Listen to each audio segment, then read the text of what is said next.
João era o quê? Pescador. Não era um homem letrado. Para falar palavras como essas aqui, cheias de teor teológico, isso é uma teologia muito profunda. Para falar isso aqui, não é um pescador que fala, não. E ele era um dos mais novos também, né? Era o mais novo, um dos mais novos.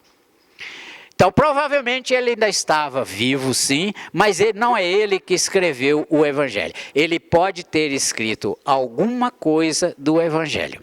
Alguns dados, principalmente daquilo que Jesus falou.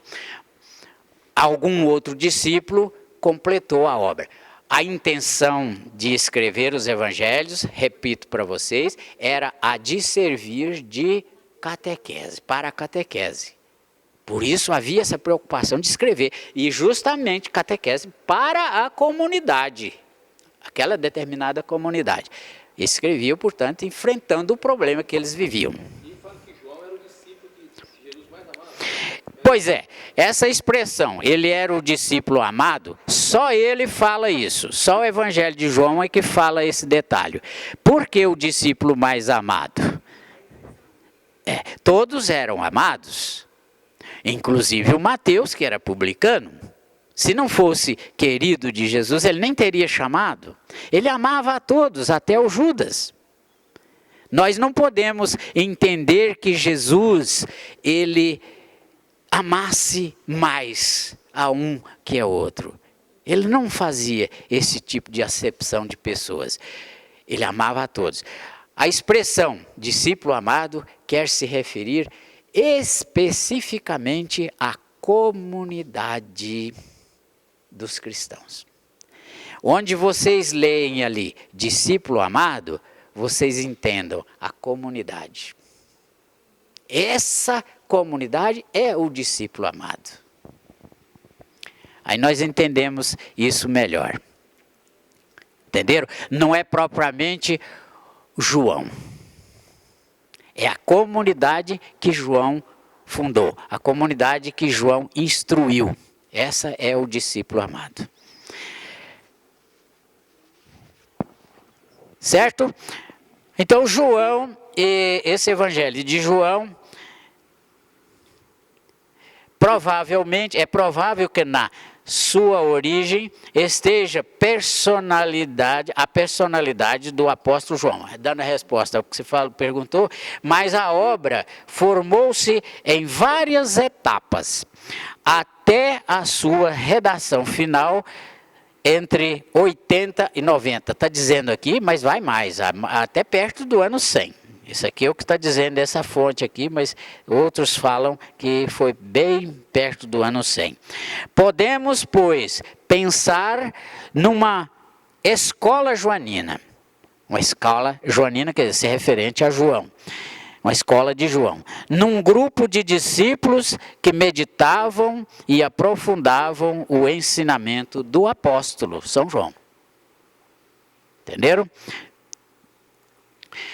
Pois bem, aí nós não vamos falar muito mais dele, só gostaria de dizer que ele também é o livro que fala só de 7 sinais, que nós chamamos de milagres, e lá no livro é chamado de sinais, porque são sinais da presença de Jesus, porque sinal quer dizer alguma coisa. Sempre o sinal tem um significado de alguma realidade. Não. Aquele é o João Batista. Aquele morreu. Não. Aquele João morreu ainda durante o ministério de Jesus Cristo. Ele morreu quando Jesus estava iniciando a pregação. Esse João é o evangelista, né? Então nós costumamos. É o João, filho de. Como é que é o nome dele? João e filho de Zebedeu, não é? João, ele é irmão de Tiago e filho de Zebedeu. Aquele outro é o João, filho de Zacarias. Está vendo como é que é bom falar o nome do pai? Para distinguir um do outro. Havia muito João na época, né? O pai de Pedro era João. Sempre assim. É o livro dos sinais. São 7 sinais só e sempre seguidos de algum discurso, de algum ensinamento. um sinal sempre seguido de algum ensinamento. O primeiro deles é bodas de Caná. Só ele fala desse sinal. E assim vai, vários outros sinais, os 7, fala só de 7, mas o livro todo é isso aí. Eu só queria acrescentar aqui, se tiverem alguma pergunta, a gente tenta responder, e se não tiver, eu só gostaria de acrescentar que esses evangelhos tiveram por finalidade superar certas dificuldades das comunidades. Isso é que é importante. E quando nós lemos hoje, no século 21, lemos esses evangelhos, nós talvez não estejamos enfrentando os mesmos problemas que eles enfrentavam. E provavelmente não estamos. Mas nós temos na nossa comunidade, na nossa realidade, na nossa família, nós temos fatos semelhantes. E por isso podemos muito bem aproveitar o texto deles para nós. Não foram escritos para nós. Cada um dos 4 evangelhos foi escrito para determinada comunidade, mas servem para nós. E nós podemos enriquecer muito o nosso conhecimento a respeito de Jesus Cristo, a respeito de como seguir Jesus Cristo através da leitura desses 4 evangelhos. Podemos seguir sempre.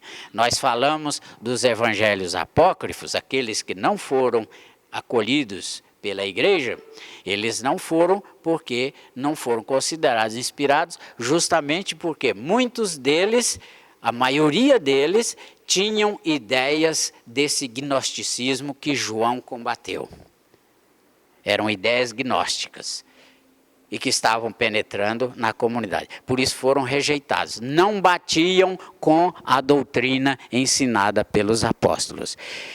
Portanto, o que nós temos é uma doutrina pura, santa e da vontade de Deus mesmo. Por isso foram reconhecidos pela igreja como inspirados e válidos para a nossa edificação.